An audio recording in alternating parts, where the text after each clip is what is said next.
எட்டி கொஞ்சம் தள்ளி நில்லு மானே, இல்ல எக்கச்சக்கமாகி போகும் தானே. பரவாயில்ல, உள்ளதெல்லாம் சொல்லி புட்டேன் நானே, அட ஊடல் என்ன கூடல் என்ன மானே. சொக்குபடி வச்சிருக்கேன் மாமா, என்ன சொக்க வச்சு எட்டி நிக்கலாமா? ஐயோ சொக்கத்துக்கு வேலை இல்ல மாமா, நான் வேண்டியதை கேட்டுக்கிட்டேன். ஆமா, ஐய எட்டி கொஞ்சம் தள்ளி நில்லு மானே. தனியாக நான் படுத்தா தொந்தரவு பண்ணுதையாவோ எனக்கு.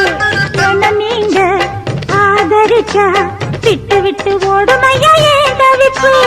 அறியாத சின்ன பொண்ணு, அச்சம் கொஞ்சம் நானும் கொஞ்சம் வேணும் அம்மா. புரியாத மோகத்துல புத்தி தடுமாறி விடக்கூடும் அம்மா.